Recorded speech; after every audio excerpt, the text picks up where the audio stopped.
गए। भारत ने जब रावलपिंडी में नूर खान एयरबेस पर ब्रह्मोस मिसाइल से हमला किया तो शहबाज और मुनीर के हलक सूख गए थे।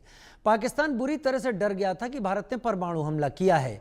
शहबाज शरीफ के करीबी राणा सनाउल्लाह खान ने खुद खुलासा किया कि पाकिस्तान कितना डरा हुआ था। शहबाज मुनीर इतना डरे थे कि उन्हें लग गया था कि 30 सेकंड में पाकिस्तान खत्म हो जाएगा। भारत के आक्रमण से घबराए पाकिस्तान को साफ महसूस हुआ था कि उसके खात्मे के लिए 30 सेकंड काफ़ी हैं और इसीलिए पाकिस्तान ने सरेंडर के लिए बात आगे बढ़ा दी।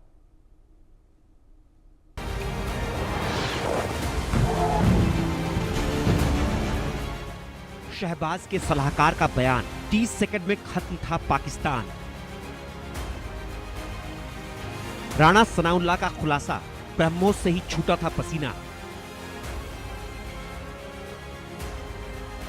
नूर खान बेस पर अटैक, पाक ने समझा परमाणु वॉरहेड।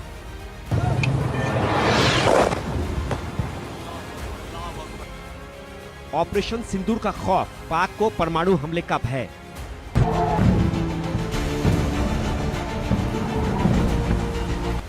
तीस सेकंड में मिटने का डर, इसलिए सरेंडर।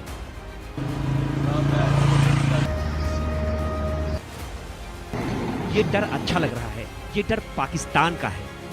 ऑपरेशन सिंदूर से पाकिस्तान इस कदर खौफजदा था, सहमा हुआ था, अब ये डर खुलकर सामने आ रहा है।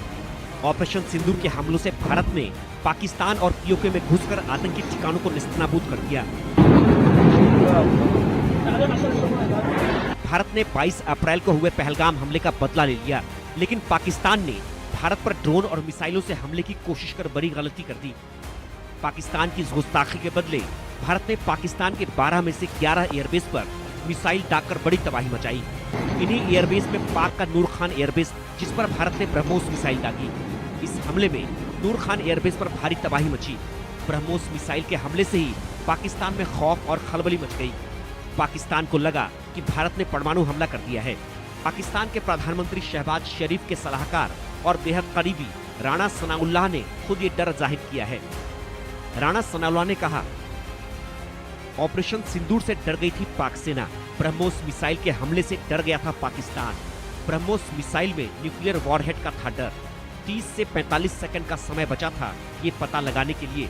पाकिस्तान के लिए खतरनाक हालात बन गए थे। पाकिस्तान को परमाणु हमले का था खतरा। आज शरीफ और जनरल आसिम मुनीर खौफ से भर गए थे। ऑपरेशन सिंदूर के दौरान भारत ने पाकिस्तान पर कहर बरपा दिया था।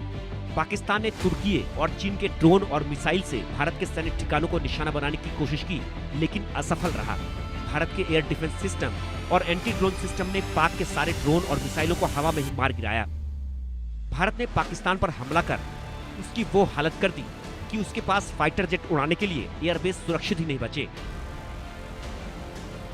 भारतीय वायुसेना ने रावलपिंडी के नूर खान एयरबेस को किया तबाह। पाक वायुसेना का प्रमुख एयरबेस है नूर खान एयरबेस। भारत ने कुल 11 पाक एयरबेस को निशाना बनाया।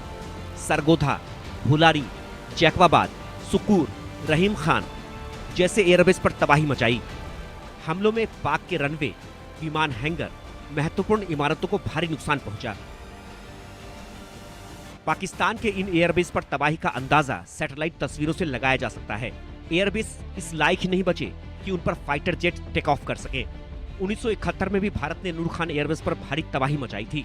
भारत के ताबड़तोड़ हमलों से पाकिस्तान को इस बार पूरी तरह से मिट जाने का डर सताने लगा। भारत के आक्रमण के 3 दिन में ही पाकिस्तान को अपनी मौत दिखने लगी। इसलिए शहबाज और आसिम मुनीर ने सरेंडर करने में ही अपनी भलाई समझी। पाक सेना युद्ध विराम के लिए गिड़गिड़ाने लगी। मिटने से अच्छा पाकिस्तान ने सरेंडर में ही अपनी भलाई समझी।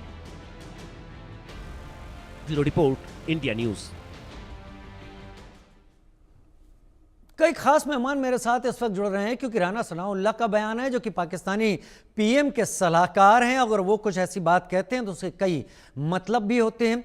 कितना उन्होंने अपने शब्दों को चबाया और कितना उन्होंने सामने रखा। जो कहा उससे असल तस्वीर सामने आ रही है या जो नहीं कह पाए इस दौरान वो असल तस्वीर का हिस्सा है। मेजर जनरल ब्रजेश कुमार मेरे साथ, former DG military infrastructure, senior defence expert के तौर पर, group captain Tapesh Chaudhary senior defence expert के तौर पर, डॉक्टर अमजद अयूब मिर्जा पीओ के एक्टिविस्ट मेरे साथ जुड़े हैं और बहुत जल्दी संजीव श्रीवास्तव विदेश मामलों के जानकार इंटरनेशनल अफेयर्स एक्सपर्ट के तौर पर मेरे साथ इस वक्त जुड़ेंगे।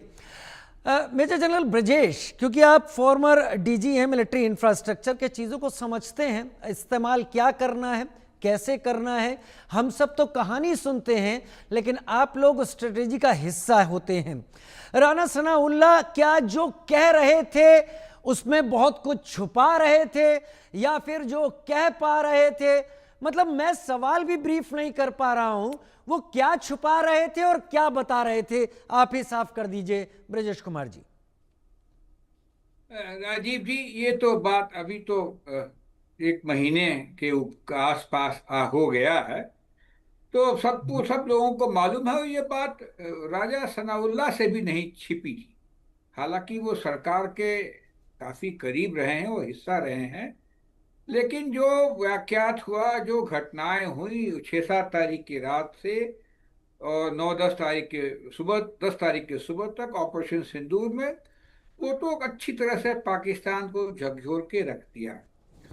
और वो कहें या सारी दुनिया के एक्सपर्ट्स के साथ भी ये इन्वेस्टिगेशन चल रहा है, क्योंकि एक बहुत ही बढ़िया मिसाल रहा है एक सर्जिकल प्रिसिशन स्ट्राइक का, जो कि बहुत ही क्या कहते हैं, इफेक्टिव था, बहुत ही घातक था। और इसका एग्जाम्पल बहुत नहीं हम लोगों को मिलेगा। जी हाँ, हाल में क्या कहते हैं, अमेरिका ने भी ईरान के ऊपर में इस तरह की प्रिसिशन स्ट्राइक की है और करीब करीब उनका भी एयर डिफेंस ईरान का खाली था, जैसे हम लोगों ने पाकिस्तान में। Come back to the main thing, देखिए हमारा जो मसला था, हमारा जो इरादा था, जो पॉलिटिकल ऑब्जेक्टिव था, जो मिलिट्रिकल ऑब्जेक्टिव था, बहुत ही क्लियर था। पाकिस्तान को डेटर करना मतलब उनको ऐसा सबक सिखाना कि वो दोबारा हम पे इस तरह की कार्रवाई अपने क्या कहते हैं, प्रॉक्सीज के द्वारा एसिमेट्रिक वॉरफेयर में ना करें। तो कहानी है, क्या हम उसमें पूरी तरह सक्सीड हो गए या नहीं, ये एक मसला है। हालांकि हमने 6-7 तारीख को जो पहली स्ट्राइक की थी, उसके बारे में बताया भी था कि हम सिर्फ टेरर टारगेट्स पे, जो कि 9 हैं, 5 पंजाब में, 4 जम्मू और पाक ऑक्यूपाइड कश्मीर में, वहीं मारने जा रहे हैं, वहां आपका टेरर का इंफ्रास्ट्रक्चर है। बताया, मारा, वापस।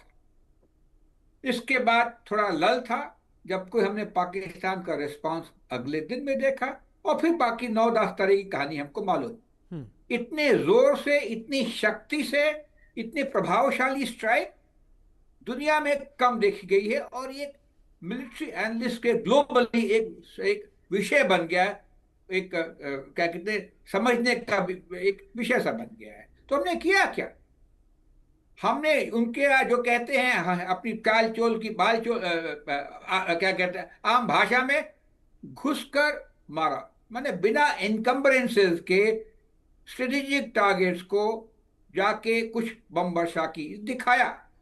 हमें सब पता है, हम बहुत कुछ कर सकते हैं, मगर एस्केलेशन लैडर में स्ट्रेटेजिक रिस्ट्रेंट के साथ में आगे नहीं जाएंगे। तो एक थप्पड़ मारा और बता दिया। और ये इनके पॉलिटिकल लीडरशिप, मिलिट्री लीडरशिप सबको मालूम। और आज जनरल राहुल साहब, जो राहुल सिंह है, डिप्टी चीफ आर्मी साहब, उन्होंने बताया भी है कि चीन के तरफ से काफी मदद मिल रही थी। और पाकिस्तान ने जब डीजीएमओ की बातचीत हो रही थी तो बताया, आप ये वेक्टर यहां से शिफ्ट कर दो। वेक्टर का मतलब है कोई खास टुकड़ी, अनुसंधान, फौज का हिसाब किताब, बम की जगह, क्योंकि उनको पता था कि अगर कुछ रिएक्शन आएगा तो ये वेक्टर एक डैमेज कर सकता है। तो ये सिखाने की विधि है, ये सिखाने की विधि थी। और हम समझते हैं कि पाकिस्तान के शासक इस चीज को समझ गए होंगे, और इस तरह का जो कार्यक्रम किया उन्होंने पहलगाम में, उससे थोड़ा सा बाज आएंगे। मैं और विस्तार के साथ आपसे एक बार फिर जुड़ूंगा, लेकिन मेरे साथ और भी खास मेहमान इस वक्त जुड़े हुए हैं। मेरे साथ डॉक्टर अमजद अयूब मिर्ज़ा भी मेरे साथ इस वक्त जुड़े हुए हैं, संजीव जी भी मेरे साथ जुड़ने ही वाले हैं, और तपेश चौधरी ग्रुप कैप्टन मेरे साथ जुड़े हुए हैं। डॉक्टर अमजद अयूब मिर्ज़ा, राना सनाउल्लाह ने कहा, पहली बात तो वो ब्रह्मोस का नाम ही नहीं ले पा रहे थे, जो मैंने सुना हरमोस कह रहे थे। खैर, उन्होंने कहा कि हमारे पास 30 से 45 सेकंड बचे थे ये डिसाइड करने के लिए कि ये एक न्यूक्लियर अटैक है या नहीं। इसके दो मायने होते हैं, एक तो 30 से 45 सेकंड में हम किस हद तक तबाह होने जा रहे हैं, और दूसरा ये कि पाकिस्तान ये मानता है कि वो नो फर्स्ट यूज को लागू नहीं करता है न्यूक्लियर आर्सेनल के साथ, तो 30 से 45 सेकंड के अंदर वो भारत के ऊपर भी न्यूक अटैक कर सकता था। हम किस तरीके से समझें ये एक एक करके जो खुलासे पाकिस्तान एस्टेब्लिशमेंट की तरफ से हो रहे हैं, डॉक्टर अमजद अयूब मिर्जा?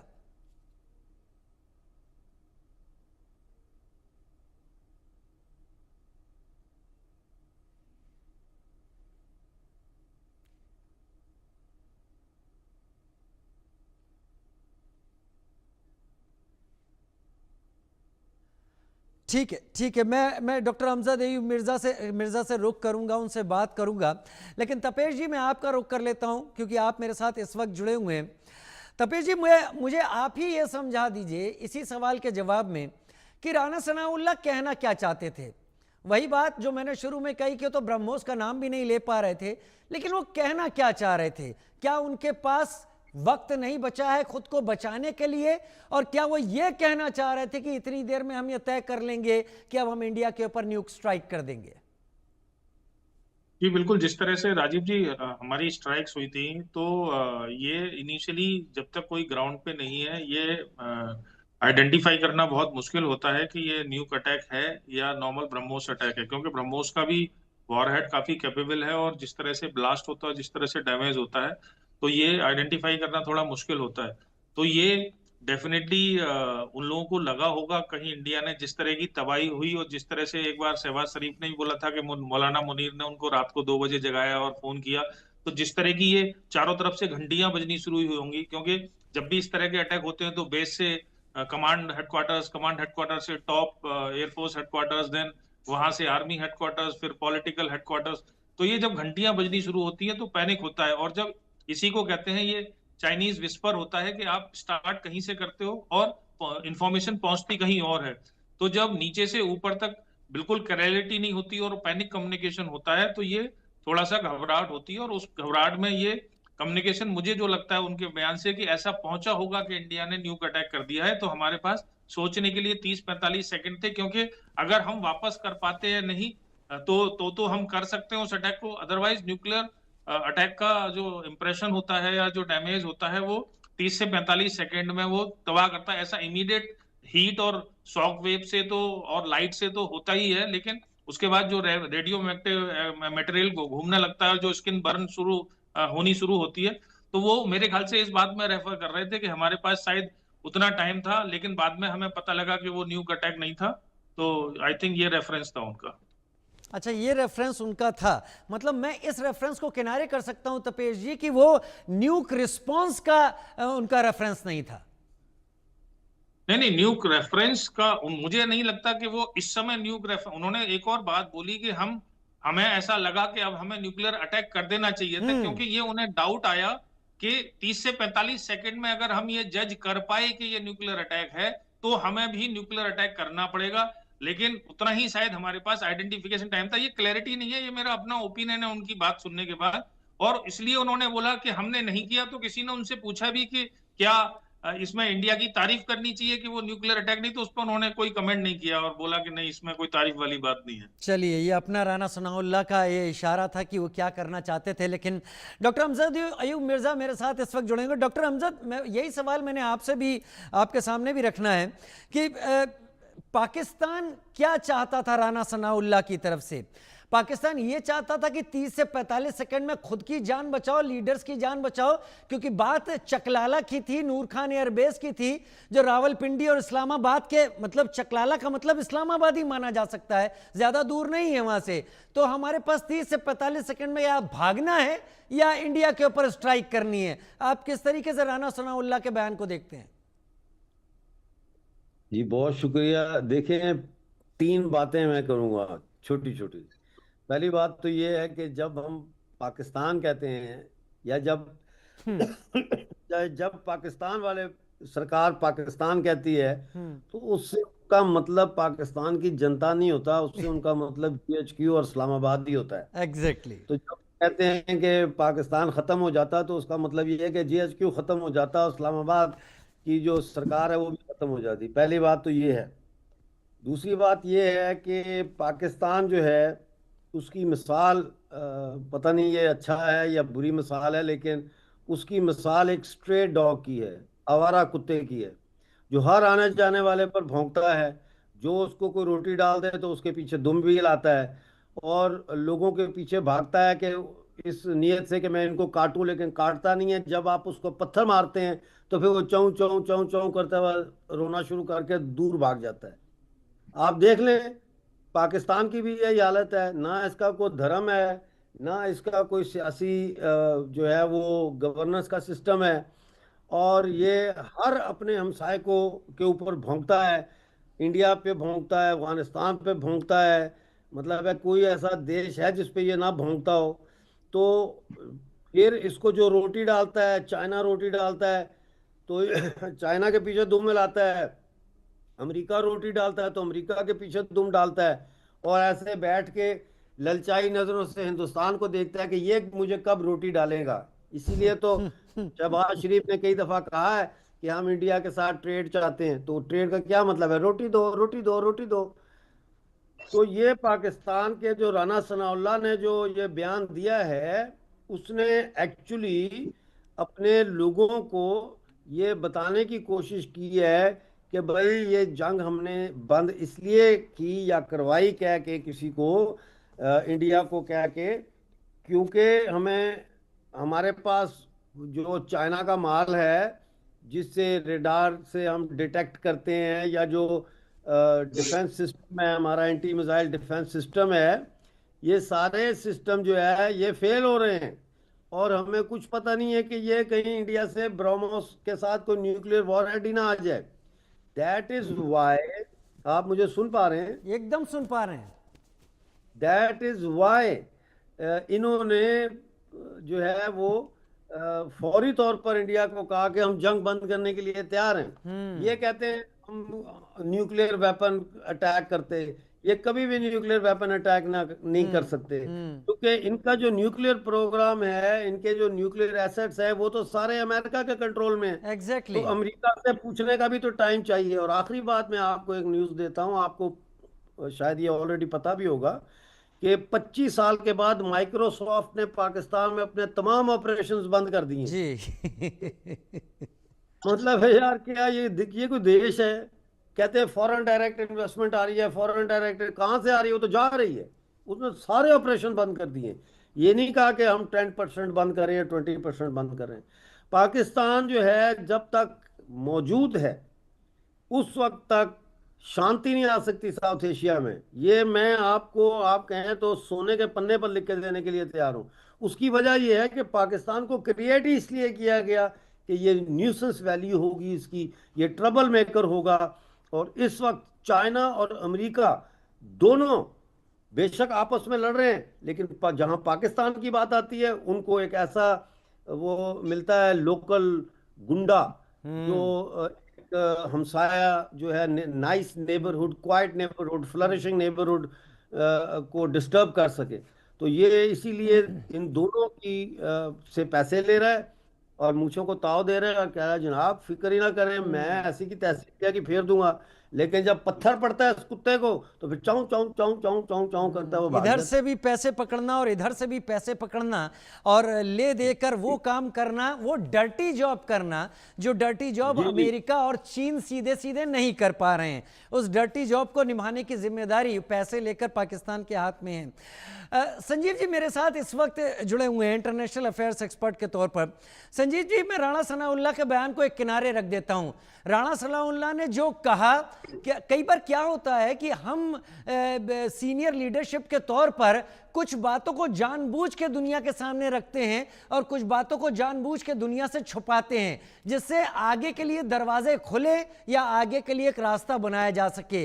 राणा सनाउल्लाह का ये एडमिशन कि हमारे पास 30 से 45 सेकंड थे, हम इस डर में थे कि भारत ने न्यूक अटैक कर दिया। क्या पाकिस्तान डिस्पाइट द फैक्ट कि जो कहा जाता है कि उसके न्यूक्लियर आर्सेनल अमेरिका की निगरानी में है, वो न्यूक्लियर अटैक कर सकता है? देखिए, सबसे पहले तो राजीव जी मैं कहूंगा कि भारत एक बेहद जिम्मेदार और एक इम्पेकेबल जो न्यूक्लियर बिहेवियर को कंडक्ट करने वाला राष्ट्र है। भारत का जो न्यूक्लियर वेपन्स के संदर्भ में जो ट्रैक रिकॉर्ड है, जैसा कि मैंने कहा, इम्पेकेबल है, इसके ऊपर कोई प्रश्न नहीं उठा सकता। भारत की जो न्यूक्लियर डॉक्ट्रिन है उसमें भी ये बात बहुत स्पष्ट रूप से कही गई है कि भारत न्यूक्लियर नीति पर चलता है और भारत इसके लिए कमिटेड है। भारत के ऊपर जब तक कोई नापकी हमला नहीं करेगा, भारत पहले जाहिर है कि इसकी शुरुआत न करने के लिए संकल्पबद्ध है। लेकिन इस न्यूक्लियर डॉक्ट्रिन में यह भी स्पष्ट रूप से कहा गया है कि यदि भारत के ऊपर कोई नापकी हमला अगर किया जाता है तो भारत उसका जो मैसिव रिटेलिएशन करेगा, और इस रिटेलिएशन को करने के लिए भारत के पास ट्रायड का भी सिस्टम है, चाहे वो जल हो, थल हो, नभ हो, सभी के माध्यम से हम ये रिटेलिएशन कर सकते हैं। लेकिन पहले तो हमला करने का कोई प्रश्न ही नहीं उठता था। और इस तरीके के जो बयान को दे करके ये जो पाकिस्तान की सरकार के जो एडवाइजर राणा सनाउल्लाह भारत के संदर्भ में एक नकारात्मक छवि पेश करने की कोशिश की है कि भारत ऐसा करना चाहता था, वैसा करना चाहता था। लेकिन भारत का जो आप देखिए राजीव जी, चाहे वो ऑपरेशन सिंदूर रहा हो जिसमें हमने 9 ठिकानों को पूरी तरह से तबाह किया, उसके बाद हमारा जो प्रेस स्टेटमेंट दिया गया भारत के विदेश मंत्रालय की तरफ से, उसमें स्पष्ट रूप से कहा गया कि हमारी जो कार्रवाइयां थी ये एक आतंकवाद विरोधी कार्रवाई थी। 9 ठिकानों को ध्वस्त करने की जो कार्रवाई, ये नॉन एस्केलेटरी थी, प्रोपोर्शनेट थी, मेजर्ड थी, कंसीडर्ड थी। भारत ने जाहिर है कि एक बहुत ही जिम्मेदारी भरे तरीके से इस पूरे ऑपरेशन को कंडक्ट किया था। इसका जो निशाना शुरुआती दौर में पाकिस्तान के मिलिट्री इंस्टॉलेशंस नहीं थे, पाकिस्तान के सिविलियन इंस्टॉलेशंस तो बिल्कुल भी नहीं थे, और जाहिर है कि ये जो सारी जो स्थितियां हैं वो भारत ने बहुत स्पष्ट कर रखी थी। तो लेकिन जो पाकिस्तान की तरफ से जो रिस्पांस दिया गया कि जब भारत ने आतंकवाद विरोधी कार्रवाई की और अपनी स्ट्रेटेजिक कम्युनिकेशन को क्लियर भी कर दिया कि ये सिर्फ आतंकवाद के खिलाफ कार्रवाई है, तो भारत ने उसका जो रिस्पांस है वो पुंछ में या भारत के अनेक शहरों को जिसमें कि मिलिट्री टारगेट, सिविलियन टारगेट्स को निशाना बनाते हुए ड्रोन्स भेजे, मिसाइलें भेजी। जाहिर है कि उसको फिर भारत ने एप्रोप्रिएट तरीके से रिस्पॉन्स किया, क्योंकि हमने कहा था कि यदि एस्केलेटरी लेवल पे आप आगे बढ़ेंगे तो हम आपको प्रोपोर्शनेट तरीके से रिस्पॉन्ड करेंगे। लेकिन हमारा युद्ध थोपने का कोई इरादा नहीं था। लेकिन पाकिस्तान भारत को अंतर्राष्ट्रीय समुदाय में छवि को खराब करने के लिए, भारत के पूरे ऑपरेशन को मिस इंटरप्रेट करने के लिए और आतंकवाद विरोधी भारत की जो सख्त नीति है उसको एक बिल्कुल एक गैर जिम्मेदार तरीके से पेश करने के लिए इस तरीके के बयान पाकिस्तान के एडवाइजर्स के द्वारा दिए जा रहे हैं, वहां के लीडरशिप के द्वारा दिए जा रहे हैं, जो कि बिल्कुल भी कहीं से भी उचित नहीं है। और जैसा कि मैंने कहा कि भारत पाकिस्तान जैसा गैर जिम्मेदार राष्ट्र नहीं है। भारत ने जो भी एयर बेसिस को टारगेट किया, हमें पता था कि हमें कहाँ टारगेट करना है, किस तरीके का टारगेट करना है, और पाकिस्तान को उसके एस्केलेशन का एक माकूल जवाब उसको दिया जाना था। लेकिन हमारा जो पूरा अप्रोच रहा वो नॉन एस्केलेटरी रहा। भारत ने कोई युद्ध की घोषणा नहीं की। भारत ने जो भी रिस्पांस किया वो पाकिस्तान के बिहेवियर के आधार पर रिस्पांस किया। और जैसा कि मैंने कहा कि ऑपरेशन सिंदूर के बाद जो प्रेस कॉन्फ्रेंस की गई थी, जिसमें कि हमारे विदेश सचिव श्री विक्रम मिस्त्री ने स्वयं और साथ ही साथ हमारी 2 वायुसेना और थल सेना की जो शीर्ष महिला अधिकारी थी, उन्होंने ये बात बहुत स्पष्ट की थी कि भारत की जो अगली जो कार्रवाई है वो पाकिस्तान के बिहेवियर पर निर्भर करेगी। और जब पाकिस्तान ने भारत के मिलिट्री इंस्टॉलेशंस को टारगेट बनाया, उसके बाद भारत ने जो पाकिस्तान के एयरबेसेस को टारगेट बनाया और उसको भी बड़ी जिम्मेदारी के साथ कंडक्ट किया। लेकिन हमारा जो अप्रोच था वो नॉन एस्केलेटरी था, वो बहुत ही मेजर था, और न्यूक्लियर वेपन्स के तो इस्तेमाल करने का कोई प्रश्न ही नहीं उठता। और जैसा कि मैंने कहा कि हमारा न्यूक्लियर डॉक्ट्रिन बहुत स्पष्ट है कि हम न्यूक्लियर नो फर्स्ट यूज की नीति पर चलते हैं। तो ये पाकिस्तान के द्वारा जो मिस इन्फॉर्मेशन, फॉल्स प्रोपोगेंडा, लाइस जो भारत के खिलाफ जो पेश की जा रही है, और फीड किया जा रहा है, उसी के तहत ये राणा सनाउल्लाह ने ये बयान दिया है। ये बयान इसका दिया कोई है। मैं इसके अलावा कोई अर्थ नहीं देखता। मुझे ऐसा लगता है कि राणा सनाउल्लाह एक नींव तैयार कर रहे हैं आगे किसी सोच की। वो सोच क्या है वो थोड़ी देर में मुझे मेरे ख्याल से डॉक्टर अमजद अयूब मिर्जा इस बारे में समझाएंगे जब मैं उनका रुख करूंगा। लेकिन पहले मेजर जनरल ब्रजेश कुमार आपका रुख करते हुए, क्या पाकिस्तान के लिए अब भी ये एक्सेप्ट करना मुश्किल हो पा रहा है कि भारत ने ऑप सिंदूर के दौरान उसके 11 एयर बेसेस एक झटके में तबाह कर दिए, जब उसने ड्रोन और मिसाइल के जरिए भारत पर हमला करने की कोशिश की थी, और उस एक्सेप्टेंस को लेकर पाकिस्तान अभी तक वो एक डिप्लोमेटिक फ्रेम नहीं कर पा रहा है वर्ड्स को, इसीलिए छोटी छोटी चीजें निकल रही हैं। हाँ 45 सेकंड थे, कोई कुछ कह रहा है, कोई कुछ कह रहा है। राजीव जी, मेरा समझ मानना है कि देखिए दो तरह के प्रभाव हुए। पहला, पाकिस्तान की स्ट्रेटेजिक एस्टेब्लिशमेंट, जहां पे वहां की आर्मी का भी बहुत बड़ा हाथ है, और सीनियर पॉलिटिकल लीडरशिप को तो वो हिल गए थे। सिंदूर के बाद वो हिल गए थे। हिलने से स्ट्रेटेजिकली आपका क्या तात्पर्य है, मतलब क्या है? उनको समझ गया था कि ये भारत हमको जब चाहे जहां चाहे कुछ भी कर सकता है। ये उन्होंने माना है, क्या कहते हैं, विलफुली या बाय डिफॉल्ट, क्योंकि हम ऐसी जगह पहुंच गए थे। ये आपने जो पैनिक रिएक्शन बताया, अगर हम जाके नूर खां बेस के ऊपर हमला करते हैं या सरगोदा पे भी करते हैं या कहीं और अंदर जाके करते हैं, जैकोबाबाद पहुंच जाते हैं बिना कोई क्षति पाए हुए, और हमारी जो बॉम्बिंग है वो प्रिसाइज होती है, तो देश की जो सत्ता है वो हिल जाती है कि अभी हिंदुस्तान कुछ भी कहीं पर अपनी मर्जी से करता है। उसके कारण क्या है, हम उतनी डीप पहुंच जाते हैं तो आपका एयर डिफेंस या तो पूरी तरह सप्रेस्ड है जी या डिस्ट्रॉयड। आप उसके अगेंस्ट कोशिश करते हैं, हवाई हमला करने की कोशिश करते हैं, बिल्कुल नाकाम हो जाते हैं। तो वो कम्युनिटी जो है, जो जानदार लोग हैं, जो डिसीजन मेकिंग मैट्रिक्स में हैं, वो समझ गए कि ये हमारे लिए एक खतरनाक जरिया है, और इसी करके रात को या सुबह अर्ली मॉर्निंग उन्होंने दरवाजा खटखटाया अमेरिका का कि इनको बताइए कि हमसे बात करें। तो हिंदुस्तान के में से जवाब गया कि आप हमसे पूछिए सीज फायर करना चाहते हैं। ये बहुत बड़ी चीज है दो देशों के बीच में, जो कि छोटे नहीं है। पाकिस्तान एक छोटा देश नहीं है, 18 करोड़ की आबादी का बड़ा देश है। तो ये बड़ा सिद्ध कर देता है कि हम पूरी तरह हावी हो गए थे 10 तारीख को सुबह अपने एक्शन से, और उनके पास इसका कोई जवाब नहीं था। जब कहते हैं इनके पास कोई जवाब नहीं था, तो इनके पास में सपोर्ट भी था। हमारे नॉर्दर्न नेबर चाइना का सपोर्ट था, इंटेलिजेंस, सर्वेलेंस, रिकॉग्निशंस के। उनके पास करीब 80% आर्मामेंट वहीं से आते हैं। एयर डिफेंस इक्विपमेंट हो तो, उनके मिसाइल्स हो तो, उनके एयरक्राफ्ट हो तो इस माहौल में तो बड़ा क्लैरिटी आ गई है। और इसलिए हमने भी देखा कि हिंदुस्तान ने भी कहा कोई बात नहीं, हमने बताया भी था हम टारगेटेड अटैक करेंगे। तो जो अच्छा अटैक के बाद हम बता रहे हैं, तो हमारा कोई हिसाब किताब और नहीं था।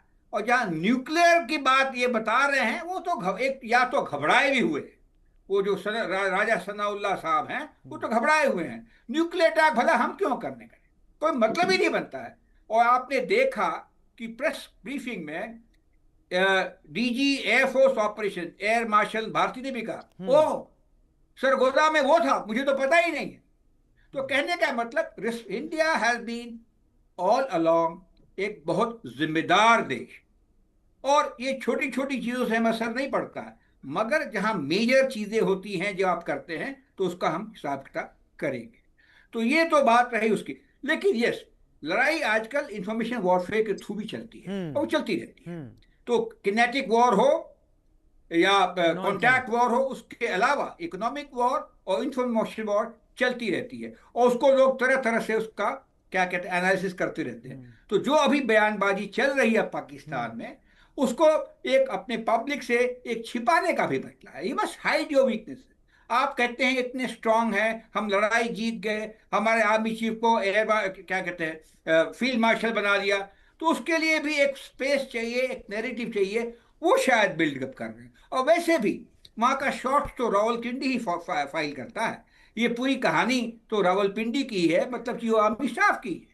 तो ये जो भी आपका बयानबाजी समझे उसी हिसाब का किया है।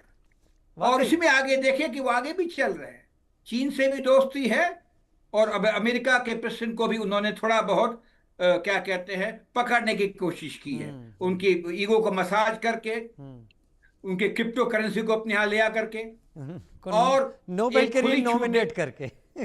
जी हाँ, और उसमें उसमें बयानबाजी बहुत सारी, और आप ही की चलिए। वजह से तो ये हिंदुस्तान ने हमको छोड़ा, आपने जो गलत गलत बातें हैं। और चलिए। तीसरा था उनका जो मिनरल्स है, हाँ। और मिनरल्स जो क्या कहते हैं और बलूचिस्तान में हो या नॉर्थ वेस्ट फ्रंटियर प्रोविंस में। और उसके यहाँ उसके लिए बड़ी चीज है, क्योंकि बीएलए लगातार ये कह रहा है वो जमीन हमारी है, बीएलए नहीं मानता कि वो पाकिस्तान है, वो कहते हैं बलूचिस्तान है। और उन्होंने एक गैस पाइपलाइन को भी ब्लास्ट कर दिया, जिसके बाद पंजाब के घरों में गैस की जबरदस्त किल्लत भी हो गई, क्योंकि बलूचिस्तान कहता है ये 44% एरिया हम बलूचियों का है, अगर इस्लाम के नाम पर हमें पाकिस्तान हो जाना है तो फिर ईरान क्यों नहीं पाकिस्तान हो जाता, कई चीज़ें अफगानिस्तान क्यों नहीं हो जाता, जो बलूचिस्तान की तरफ से बात कही जा रही है। तपेश जी, मेरा सवाल आपके साथ अब इस वक्त, कई चीज़ें तो बोली यहाँ पर मेजर जनरल ब्रजेश कुमार ने, और बहुत सारी चीज़ें सामने रखी भी, क्या चल रहा है इन बयानों के पीछे, ये बयान क्यों आते हैं? मुझे लगता है आगे आने वाली कोई एक रास्ता तैयार हो रहा है इन बयानों के जरिए, वो क्या अभी आप लोगों से ही समझ में आएगा। लेकिन PL-15 के बारे में हम जानते हैं, जो चीन ने पाकिस्तान को दी थी, उसको सॉफ्ट किल किया गया था भारत में, उसका क्या रिपरकशन होगा आगे चलकर स्ट्रेटेजिकली वो बाद में पता चलेगा। लेकिन चीन की पहुंच CPEC के जरिए जो काशगर से ग्वादर तक है, पाकिस्तान के इन इलाकों तक, अंदर तक तो है, POK में भी है और बाकी इलाकों में भी है। आपको लग रहा है ऑपरेशन सिंदूर में लड़ा तो पाकिस्तान, लेकिन चीन ने अपने वेपन जमकर टेस्ट किए? नहीं, चीन ने राजीव जी वेपन टेस्ट नहीं किए। चीन की मजबूरी थी पाकिस्तान को वेपन देना और सपोर्ट देना, क्योंकि वो चाहता है कि वो इंडिया और पाकिस्तान हमेशा एक कन्फ्रंटेशन में रहे, जिससे कि ये लोग आपस में उलझते रहेंगे तो उसके अपने उद्देश्य कुछ पूरे होते रहेंगे, और वो इंडिया को किसी तरह कमजोर करना चाहता है। चाइना बहुत लंबे समय तक, अभी भी उसके व्हाइट पेपर के हिसाब से भी 2049 तक आई थिंक, वो चाइना किसी भी कंट्री से डायरेक्ट कन्फ्रंटेशन में नहीं आएगा, वो तो इंडिया जैसे कंट्री से। बट उसकी जो पॉलिसी है, ऐसे धीरे धीरे पिंच करना, और जैसे लोगों को 1 रुपया दे देना, फिर 1.25 रुपये मांगना, फिर ये जमीन मेरी है, तो ये इसकी जो पॉलिसी चल रही है, उस केस में वो चाहता है कि पाकिस्तान और इंडिया के संबंध कभी ना सुधरे, और पाकिस्तान के साथ अगर लड़ाई हो तो वो इंडिया पे भारी पड़े, तो इसलिए उसने अपने वेपन्स दिए। दूसरा, अमेरिका ने अपने हाथ थोड़े से पाकिस्तान से खींच ही लिए थे। पाकिस्तान शुरू से ही मिलिट्री पावर्ड देश रहा है, और उसकी टेक्नोलॉजी मिलिट्री इतनी खराब नहीं है, मिलिट्री भी और टेक्नोलॉजी भी, और उसने हमेशा कोशिश की है कि चाहे वहां भुखमरी आ जाए, लोगों को खाना ना मिले, लेकिन मिलिट्री इक्विपमेंट वहां होने चाहिए। अच्छा, पाकिस्तान को देगा कौन? तो इसलिए पाकिस्तान ने चाइना से खरीदे। लेकिन इस केस में जो आप PL-15 या बाकी इक्विपमेंट की भी बात कर रहे हैं, इन सबकी पोल खुल चुकी है, और ये भी पॉसिबल है कि चाइना जो अपने लिए माल रखता है वो उसने पाकिस्तान को दिया ही नहीं हो, ये भी खटर पटर चल रही हो। लेकिन जो भी इक्विपमेंट पाकिस्तान के पास थे, चाइनीज थे, वो कोई भी ना तो हमारे एयरक्राफ्ट को इंटरसेप्ट कर पाए, ना मिसाइल्स को इंटरसेप्ट कर पाए। तो ये हमारे लिए बहुत बड़ी जीत है। और उनके जो इक्विपमेंट हमारे ऊपर आके गिरे, चाहे वो पाकिस्तान के इनबिल्ट इक्विपमेंट थे खुद के इंडिजिनस, और या चाइनीज इक्विपमेंट थे, वो हमारे ऊपर कोई डैमेज नहीं कर पाए। एक्चुअली जो मीडिया में जो रिपोर्ट्स आ रही हैं, वो के एक फतेह मिसाइल दिल्ली की तरफ आई थी, या सिर्फ ड्रोन्स आए थे, क्योंकि ड्रोन्स तो फिर भी पिकअप किए मीडिया वालों ने, और कुछ न्यूज भी आई। मैं आपको बता रहा हूँ inside story, number of missiles have come here in India. बहुत सारे मिलिट्री टारगेट्स पे मिसाइल्स आई थी, तो या तो वो एक आध गिरी इधर उधर, तो वो उसने कोई डैमेज नहीं किया जो एयरफील्ड से या मिलिट्री इंस्टॉलेशन से आसपास में गिरी, और जो टारगेटेड थी मिलिट्री इंस्टॉलेशन के लिए, most of them were intercepted. तो अगर हम इसमें दोहरी मार पड़ी, एक तो आप हमारे वेपन्स को इंटरसेप्ट नहीं कर पाए, दूसरे आपके जो वेपन्स थे हमने उसको इजीली इंटरसेप्ट कर लिया। अब इनको ये ब्रह्मोस का डर क्यों सता रहा है, या ब्रह्मोस क्यों इतना बड़ा वेपन हो गया? देखिए, ब्रह्मोस जो है ऑलमोस्ट 300 kg का वॉरहेड लेके जाता है, ठीक है, 3 टन का वजन है।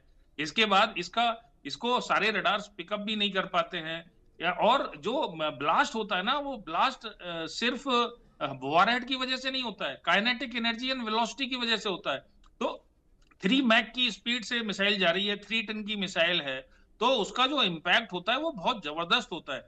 तो जो ये स्टेटमेंट इधर उधर से जो आ रहे हैं, वो यही है कि वो नरेटिव सेट नहीं कर पा रहे हैं। वो ये जो नरेटिव अभी जो सुनने में आया है, वो शायद यही है, क्योंकि हर जगह ये बात आ गई है इंटरनेशनल मीडिया में कि एक न्यूक्लियर पावर्ड नेशन को इंडिया ने न्यूक्लियरली डिसेबल्ड कर दिया था उस समय पे।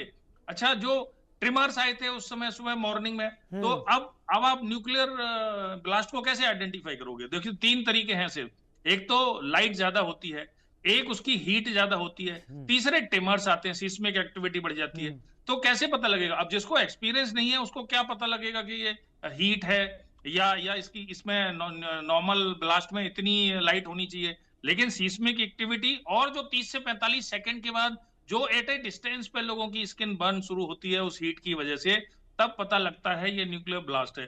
तो लेकिन वो साइड इस बात को छुपाना चाह रहे हैं, मुझे लग रहा है कि हमारे ऊपर न्यूक्लियर अटैक था, या 30 से 45 सेकंड में हमारे ऊपर अगर इंडिया ने न्यूक्लियर अटैक कर दिया होता तो हम भी कर देते, पर ऐसा नहीं है। उन्होंने तो सोचा भर था।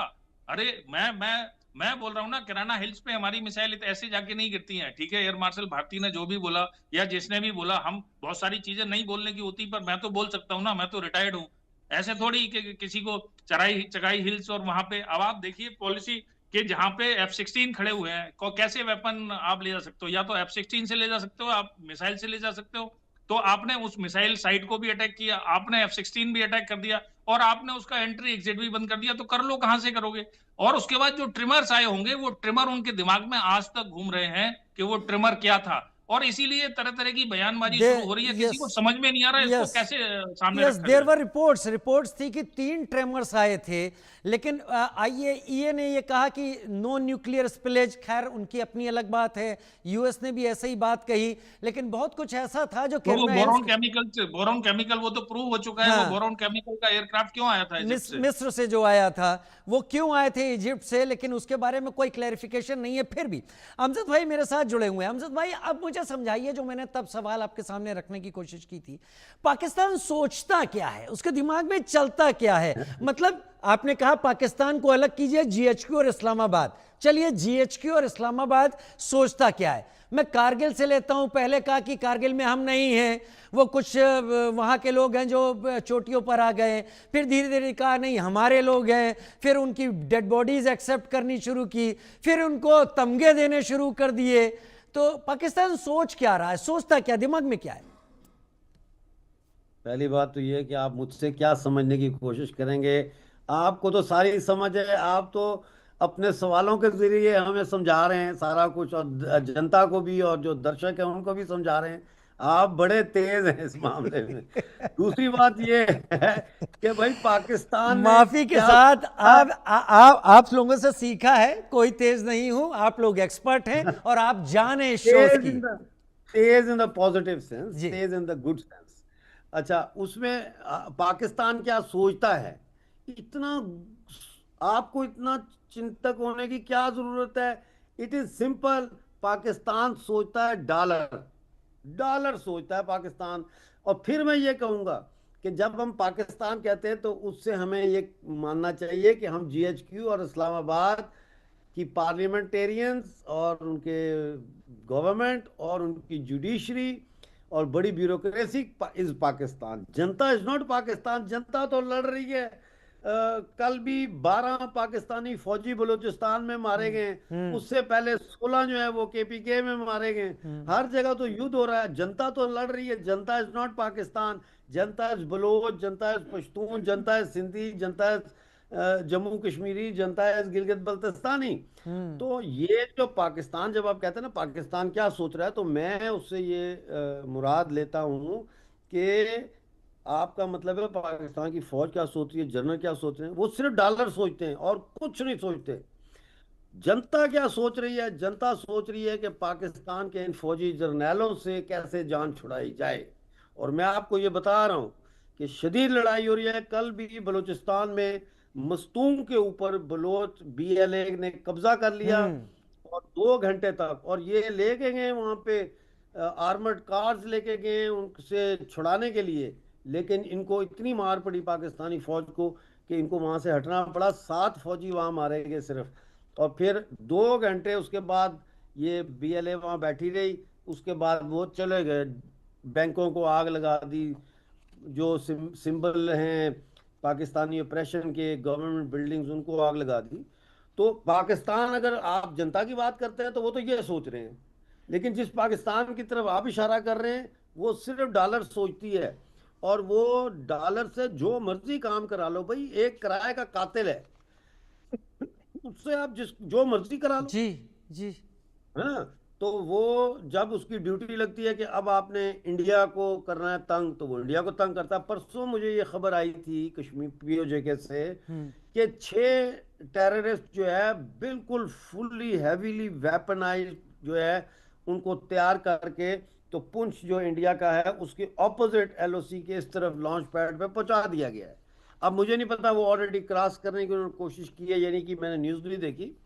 तो पाकिस्तान कभी बाज नहीं आएगा, कभी भी बाज नहीं आएगा।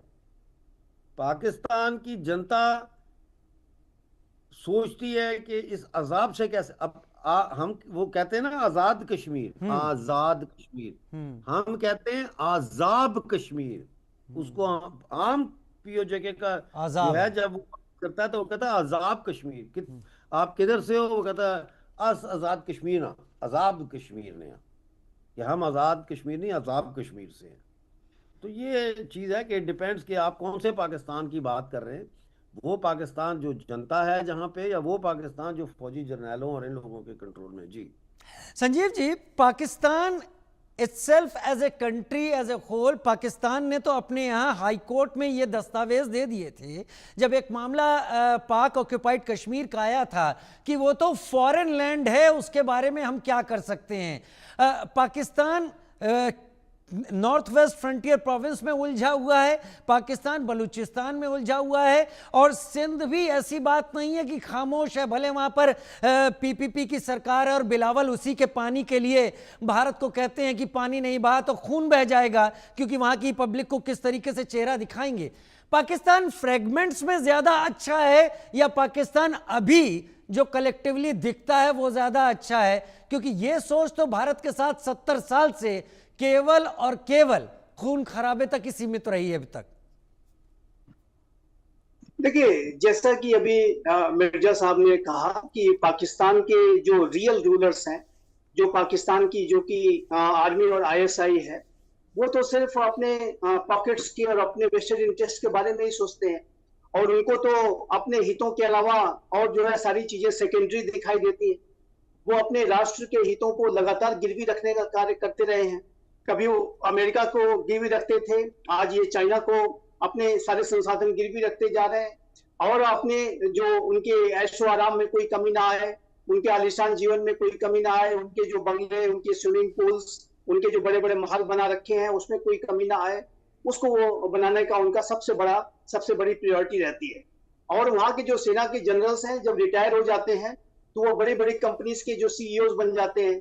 आर्मी वेलफेयर ट्रस्ट, बहरिया फाउंडेशन, फौजी फाउंडेशन, ये जो NGOs के नाम पर बनाए गए ये जो संगठन है, वो एक छोटी से छोटी वस्तुओं से लेकर के एयरलाइंस के बिजनेस तक को वो कंडक्ट करते हैं। पाकिस्तान के पूरे इकोनॉमिक सिस्टम पर ये जो पाकिस्तान के मिलिट्री के जो जनरल्स हैं उनका भी आर्थिक सिस्टम पर भी कब्जा है।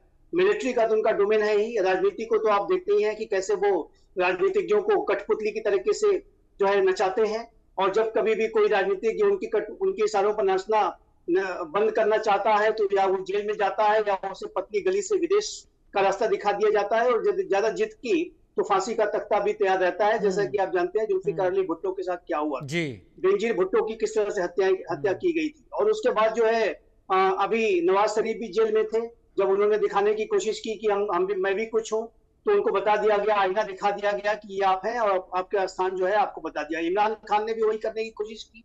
3.5 साल की जो शासन के बाद इमरान खान को जब लगा कि वो अब थोड़ा सा असर्ट करें, और DGISI के अपॉइंटमेंट को लेकर के जब उन्होंने थोड़ा रिजर्वेशन दिखाया, तो उसके बाद जनरल बाजवा जो तत्कालीन सेना अध्यक्ष थे, उन्होंने उनको फिर से आईना दिखाया और उनको सत्ता से हटना पड़ा। और अभी वर्तमान समय में 150 केसेस हैं इमरान खान के ऊपर, और उसमें कई ऐसे तो केसेस हैं जिसमें मौत की सजा भी उनको हो सकती है, देशद्रोह के सेडिशन के गंभीर चार्जेस हैं।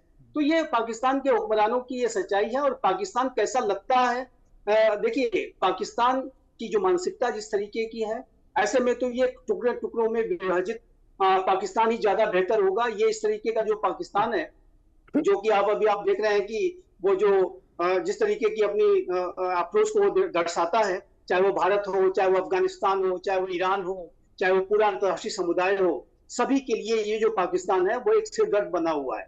एक गहरा जो है उसने संकट पैदा किया है। ओसामा बिन लादेन से लेकर के भारत में अनेकों आतंकी घटनाओं से लेकर के अफगानिस्तान में तालिबानी जो साजिश है उसको, तालिबान की सरकार के साथ भी अब संबंध अच्छे नहीं है। अभी आप देखिए तो ये जो तालिबान को पाकिस्तान ने खड़ा किया था और आज तालिबान के साथ ही उनके संबंध खराब हो गए हैं। ईरान के साथ भी उनका इसी आतंकवाद को लेकर के एक तनाव का बिंदु बना रहता है। तो ये पाकिस्तान जो है वो किसी के हित में नहीं है और ये जो आर्मी के जनरल्स के द्वारा शोषित राष्ट्र है। और मैं आपके चैनल के माध्यम से अवश्य कहना चाहता हूं कि मेरी पाकिस्तान की जनता के साथ सहानुभूति है। पाकिस्तान की जनता बहुत त्रस्त है और कोई भी जनता हो वो जाएगा कि वो हाँ, जो जनता 10 किलो आटे के लिए भाग रही हो, एक भारत है यहाँ पर जनता आराम से अपना रोजी रोटी को ले रही है और उसको इस्तेमाल कर रही है। वहाँ लोग भागते दिखाई पड़ रहे हैं सिर्फ 10 किलो आटे के लिए, और फिर वो जनता परेशान होगी और जनता एक तरीके से जैसे जानवर हाँके जाते हैं वैसे वहाँ का एस्टेब्लिशमेंट हाँक रहा है।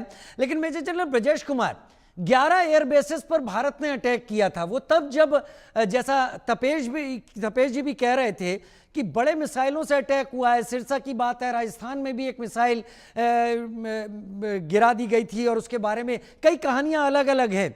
लेकिन 11 में से 3 ने शायद डॉक्ट्रिन को रीरोट किया, नूर खान, सरगोदा और जैकोबाबाद।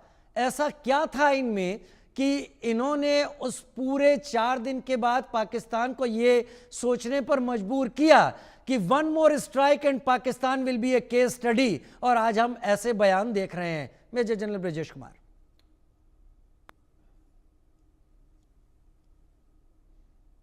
सर अनम्यूट कर लें। Thank you. हाँ देखिए, बहुत ही विदित है, ये तीनों एयर बेसेस में है, वो काफी डेप्थ में है। अगर हम क्या कहते हैं, पहला मीरपुर छोड़ दें तो काफी डेप्थ में है। और स्वाभाविक है यहाँ ये हमारे हिसाब से, अंदर की बात तो मुझे पता नहीं, कि ये स्ट्रेटेजिक टारगेट्स थे।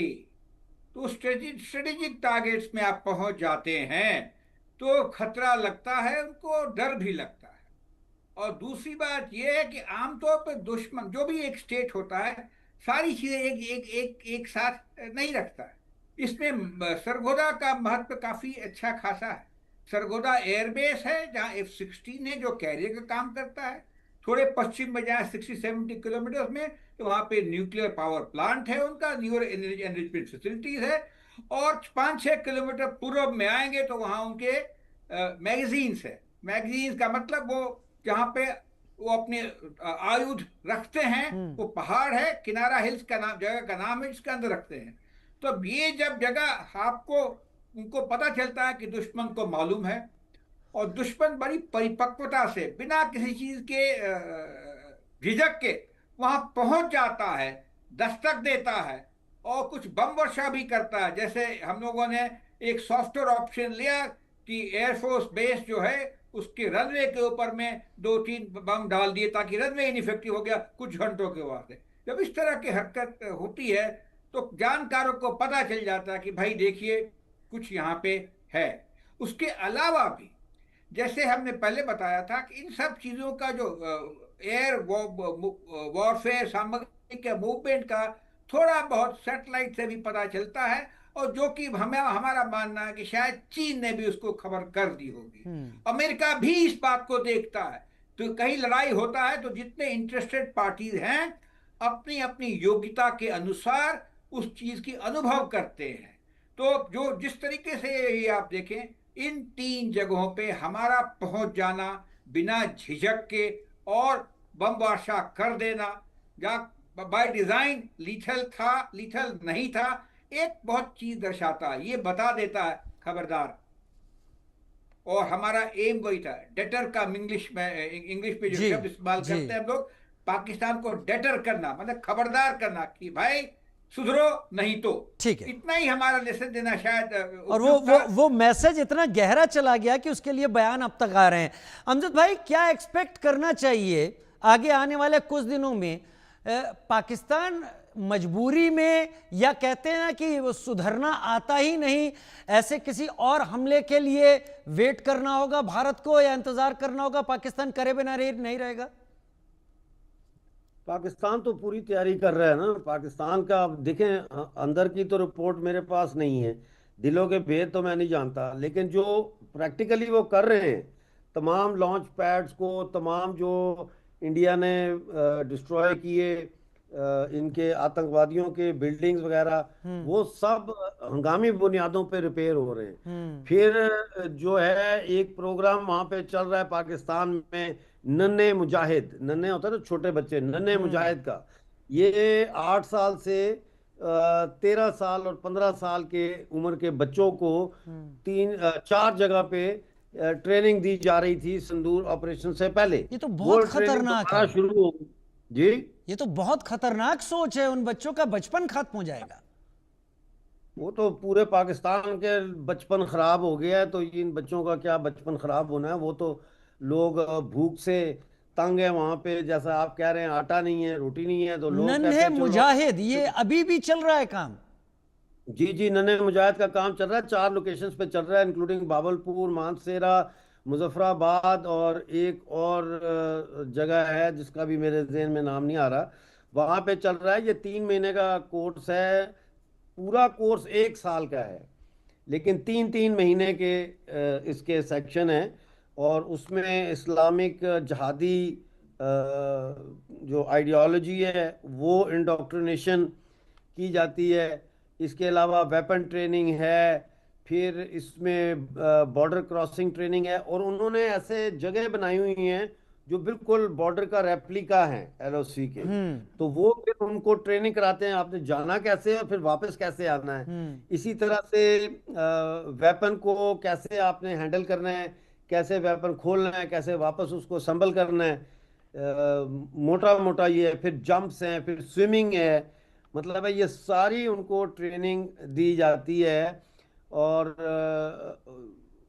एक्टिंग की ट्रेनिंग भी दी जाती है उसमें, एक उसमें एक्टिंग की भी है। किस कि किस फर्ज लिए? करें वो इसलिए कि आप जब जाएंगे तो वहां आपने कैसे एक्टिंग करनी है कि आप लोकल हैं। अच्छा। अगर आपको पकड़ लें इंडिया की बीएसएफ या वहां की पुलिस या आर्मी पकड़ ले, तो आप एक्टिंग स्किल्स कि आपने कैसे जो है वो करना है, अपने अदाकारी करनी है कि भाई मैं तो आम बंदा हूँ,